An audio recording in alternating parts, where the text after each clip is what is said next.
Aduh, iklan ya. Jadi pertanyaannya mungkin tadi kehapus berarti ya. Coba Teh Nanai kalau masih ada pertanyaannya di atau Bapak Ibu pertanyaan tadi coba diketik lagi, jadi karena mungkin terhapus ya pertanyaan yang tadi. Nah, jadi begitu ya Bapak Ibu, diulangi. Oh ya, masih ada ya, alhamdulillah, siap. Nah, jadi karena darah ini tidak menjadikan batal ketika kita punya wudhu, karena yang batal cuma ketika keluar salah satu dari dua jalan, baik itu najis ataupun tidak. Apakah dengan berbekam jadi batal? Jawabannya jelas tidak, gitu ya. Hanya saja itu darah harus dibersihkan sebab darah najis, dan sesuatu yang najis adalah menghalangi sahnya sholat. Jadi kalau misalkan setelah berbekam, dalam hadis tadi Nabi SAW berbekam, kemudian sholat walam yatawaddo, dan tidak wudu, gitu kan? Artinya apa? Berarti dipahami di sini pas sholat itu, sebelum sholat itu Nabi SAW sudah berbekam, jelas berarti dibersihkan dulu.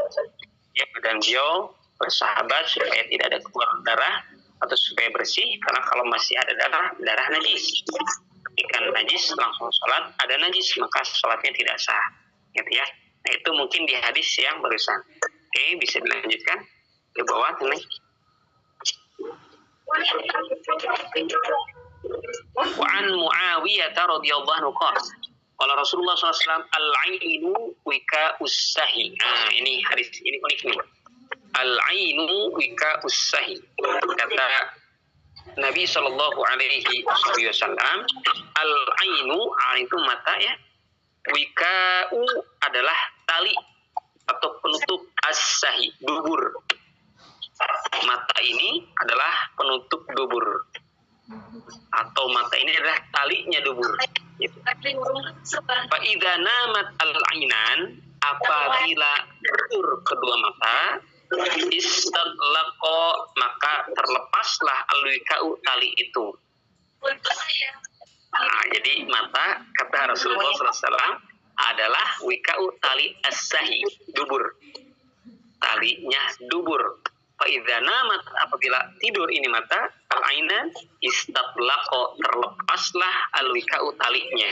Artinya ketika tidur matanya, maka punten terlepas talinya. Apa maksudnya? Punten berarti duburnya terbuka. Mungkin saja kendel, mungkin saja keluar angin dari duburnya. Kenapa? Karena ini kata Rasul, mata ini adalah talinya dubur. Hakadha. Ya, unik. Nah, inilah yang menjadikan dasar dalam mazhab Syafi'i ketika tidur dalam ghairi hay'atil mutamakkin, tidurnya tidak tetap atau tidurnya lelap, gitu ya, batal wudu. Kenapa? Karena tadi saya dalam hadis ini terlepas apanya? Wikanya, talinya, dengan penutupnya mata atau tidur. Jadi bukan untuk mata begini, tapi maksud tidur, ya, tidur amik, atau tidur nyenyak, atau tidur pada umumnya. Hakadha. Rahu Ahmad atau Tabrani. Wazada wa man nama falyatawadda, dan bersiapa yang tidur, artinya tidurnya tidur lelap, falyatawadda, maka berwuduklah. Jadi batal wudunya kalau orang tidur, kecuali kalau tidurnya kemarin dibahas apa? Tidur hay'ah mutamakin, tidurnya tidur tegap yang dan tidak tidur ya, nah, cuman duduk mata tertutup, gitu ya, duduknya tegap. Kenapa? Karena imbitnya tertutup. Hakadha, tidak membatalkan wudu duduk yang seperti itu. Oke.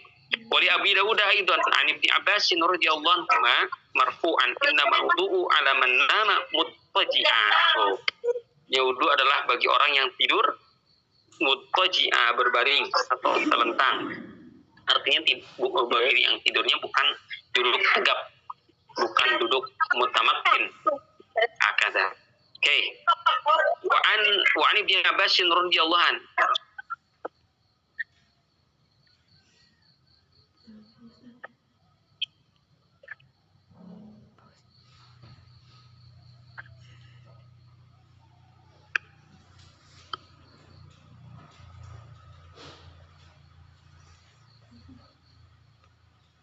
Ustad, punten mikrofona.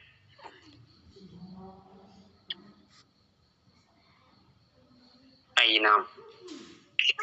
Ada suaranya Bapak Ibu? Ya. Alhamdulillah ada. Ya, ya'ti ahadukumus syaitanu fi salatihi fayanfuhu fi ma'adatihi.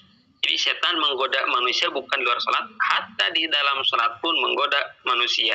Ya'ti ahadukum, datang kepada kalian asyaitanu, syaitan, fi salati, dalam salatnya, dalam salat manusia, fayanfuhu fi ma'adatihi. Maka fayanfuh, yangfuh itu meniup bisa, atau membisikkan bisa, atau membuat sesuatu bisa, di mana? Fi maq'adatihi, di perutnya. Fayukhayyalu ilaihi, maka dibuat bingung atau dibuat ragu yang salat ini. Annahu ahdatsa, dia ini annahu, sesungguhnya dia ahdatsa, berhadas. Tapi sesungguhnya bukan benar-benar hadas, tapi dibuat ragu oleh si setan tadi. Walam yuhdits, tapi ia tidak berhadas. Fa idza wajada dzalika, ketika hal itu terjadi, fala yansarifu, maka tidak atau jangan langsung pulang, atau jangan langsung keluar dari masjid, atau jangan langsung membatalkan sholat gitu ya. Hatta, kecuali sampai yasma'a sautan, mendengar suara, au yajidarihan, atau hirup udara. Artinya apa? Kalau benar-benar yakin ada kentut atau ada udara yang keluar kaambet, nah sampai batalkan sholatnya, sebab berarti itu yakin batal wudhunya. Nah, kadang gitu ya. Ini bab tentang yakin, al yakin la yuzalu bisyak. Jadi kalau ada gerentes di sholat belumnya, sholat wudhu belum batal tidak.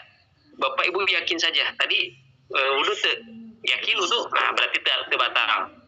Gitu ya. Nah, ini termasuk kaidah, ini kaidah umum termasuk dalam sholat. Kita sholatnya ini rokat katilu kopat, berarti ini yakinan mana? Dua berarti. Karena yang ragunya 3, antara 3 dan 4, berarti yang yakin yang mana? Yang paling kecil di 2. Berarti sekarang ada rokat ketiga. Itu kaidah, gitu ya. Nah, kita misalkan belum wudu, yakin belum wudu. Nah, terus batal, ya pasti batal. Kenapa? Karena yakinnya yang belum wudu. Gitu ya. Kemudian kita yakin sudah wudu tadi teh, tapi ragu ya teh. Tadi teh noyasi ibu, tanya cek bapak teh. Cek ibu noyasi bapak tadi teh batal. Lamun ragu seperti itu, kembali kepada yang yakinnya. Apa yakinnya? Udah tadi, berarti nggak batal. Kecuali kalau memang yakin pantel gitu, berarti itu batal. Artinya al-yaqinu la yuzalu bisyak, keyakinan tidak bisa dihapus oleh atau dengan keraguan. Hadis terakhir, walil hakimi an Abi Sa'idin marfu'an idza jaa ahadukum syaitanu faqala, jika datang kepada kalian setan, faqala, dan berkata, innaka ahdatta falyaqul. Nah, setan ini berkata, ngegoda, gerentes di mana? Sesungguhnya kamu udah berhadas. Nah, ini si setan, gitunya ngegoda. Falyaqul, maka ucapkanlah kadzabta, bohong. Jadi gerentes kan oke di mana Bapak Ibu? Bohong. Padul gitu. Kasaha setan teh. Wa akhrajahu Ibnu Hibban dari kilap falyaqul fi nafsihi. Jelas. Untuk ini ucapkeunnya ieu mah nuju pangaosan dan bohong nyebat gitu. Kayak ngimpan eta mah di mana setan lagi nyeres lagi maka walar lagi di mana. Jadi jangan sampai diucapkan biling diketawain gitu ya.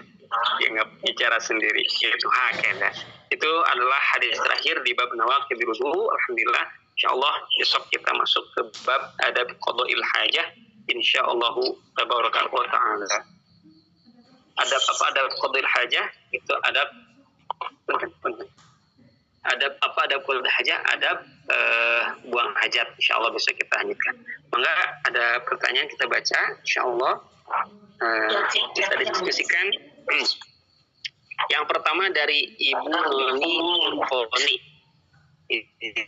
bertanya, tidur saat berwudu gimana lagi sama suami? Sawios Bu, karena kita niatnya dawamnya berwudu. Nah, kalau panel ya sawios, jangan sampai gini Bu, ar-ruknu la yutraku li sunnah. Ya, ada kaidah. Satu yang rukun, yang wajib tidak lantas ditinggalkan atau tidak ditinggalkan ngabelan anu sunnah. Punten. Ini mungkin bagi yang sudah menikah kajiannya. Santri mumpun cepilna. Santri ya. Artinya ketika kita dawa wudu, kemudian karena tadi teh pantek serang suami serang pasangan teh batal, kemudian pas bade punten bade di peluk pesakan ku pasangan teh pantek tos wudu teh kenging. Nah, tidak boleh kalau memang niatnya adalah ibadah gitunya. Nah, kenapa? Karena justru rukun dengan pasangan itu rukun, tapi ketika wudu mendawamkan itu kan sunnah. Nah, kecuali memang kalau misalkan dalam keadaan tertentu, dalam artian sedang dua rumah, kemudian tidak dengan suami, nah itu mah lebih bagus didawamkan. Tapi kalau misalkan sedang dengan bapak dengan suami, dalam pun tidak dalam keadaan mau sholat gitu ya, kantor gimana? Nah, bisa musyirat tasawiyus, bahkan itu makan rukun gitu ya. Nah, kadang pilih Pak Baliut, ar-ruknu yang rukun itu tidak ditinggalkan, hanya belan yang sunat. Dirukunkan utami, namanya karena sunat. Itu mungkin mudah-mudahan bisa mewakili pertanyaan dari Ibu Noni. Selanjutnya dari Ibu Santi Novita, dilema upami ngaulang Quran anu bade talaki nuju haid sahih.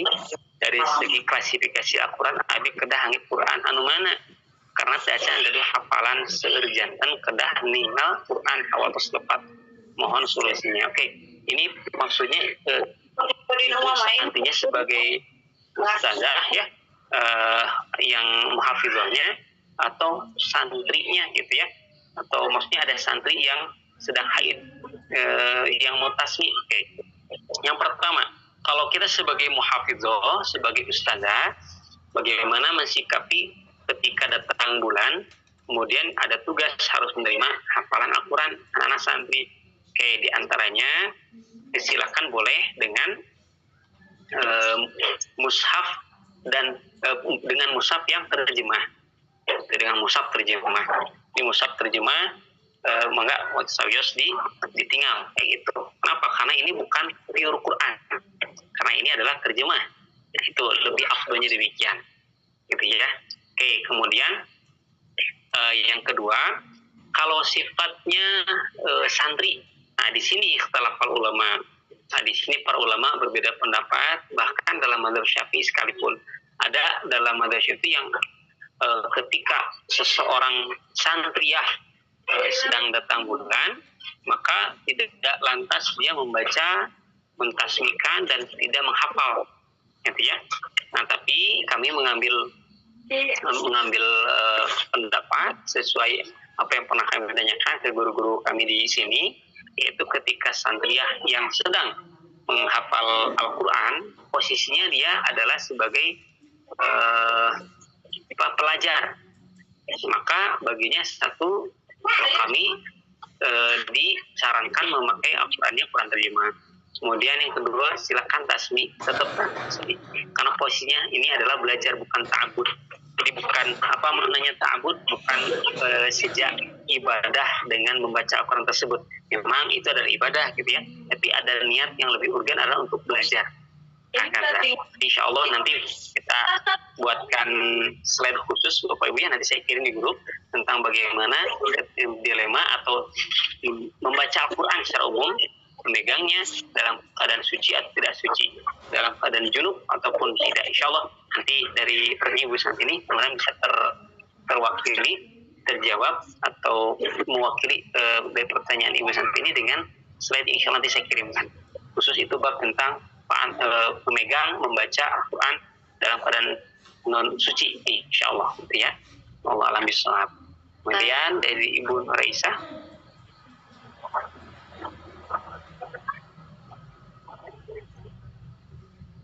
oke, keputihan nalika baru tepan. Kemarin kita sudah sepakati ya, sudah kita sampaikan keputihan itu apakah najis atau bukan. Keputihan itu adalah najis, maka ketika ada keputihan dibersihkan, kemudian tidak lantas menghalangi sholat, karena beda dengan haid. Yang menghalangi sholat itu adalah haid, artinya ketika haid haram sholat, tapi kalau keputihan dia wajib sholat, karena maksudnya ke dalam wadinya merintih. Nah, ala kulli hal, kalau datang keputihan maka dibersihkan dan sholat. Tapi Bapak Ibu, terutama ibu-ibu atau santriah yang misal nasallahu salam, semoga kita sehat semua. Nah ini kalau misalkan ada keputihan itu bagaimana? Maka lumrahnya yaitu kalau memang itu adalah tidak diketahui kapan, kemudian kadarnya pun tidak diketahui terang-terang jual ya pintunya, nah tidak lantas diulang. Itu cukup mungkin pakai ada alatnya sekarang ya, selain pembalut itu apa namanya, saya kurang tahu istilahnya. Untuk biasanya selain daripada untuk haid ada juga alat khusus untuk keputihan. Dipakai supaya mungkin tidak, punten kasarnya tidak merembet banyak gitu najisnya wahakada, karena terhalangi dulu dengan alat tersebut begitu. Nah jadi bagusnya demikian Bapak Ibu. Jadi kalau keputihan itu badai ibu misalkan badai netepan, coba pinten sebelum netepan punten di kan wudhu ya. Nah itu dipastikan dulu ada keputihan tidak. Kalau ada, langkah lebih bagusnya karena itu adalah najis, dibersihkan terlebih dahulu kemudian sholat. Tapi kalaupun misalkan tidak, dalam artian tidak terang gitunya, pas depan katawis ayah, nah itu mah tidak menjadi masalah. Kenapa? Karena ya kita tidak tahu, kecuali kalau memang tahu dan misalkan seueur gitu, berarti harus pakai alat, dan sebelum sholatnya sahihna dibersihkan lah. Kadang mudah-mudahan bisa mewakili pertanyaan dari Ibu Nuraisah Arifin, insyaallah.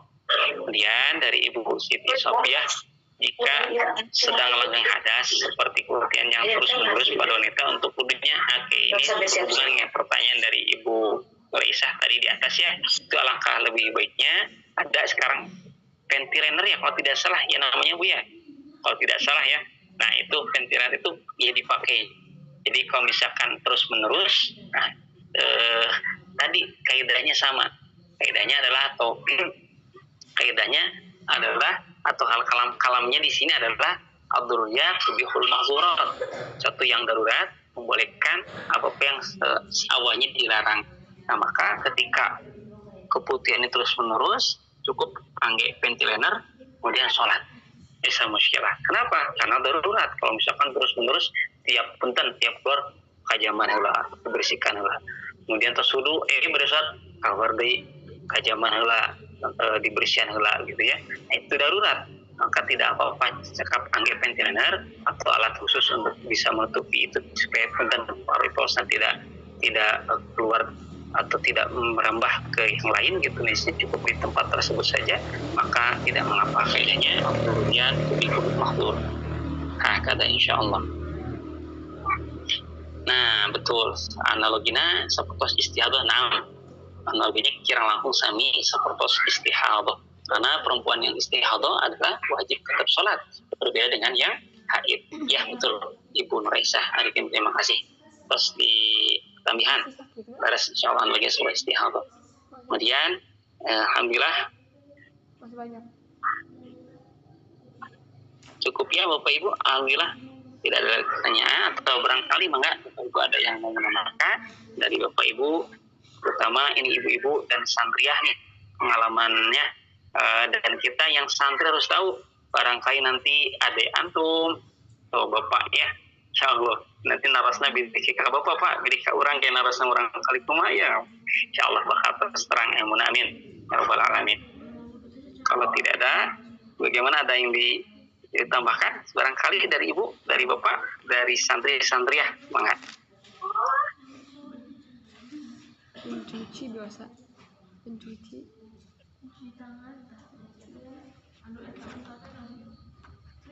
Oke, kalau tidak insyaallah besok kita mulai masuk ke bab tentang adab buang hajat ya insyaallah. Maka kalau nanti ada pertanyaan terkait itu, bisa seperti gimana nih kamar mandi saya di rumah menghadap kiblat gitu gimana, atau membelakangi kiblat gimana, apakah harus berubah ininya kamar mandinya itu gimana, enggak. Insyaallah besok kita membahas tentang adab buang hajat.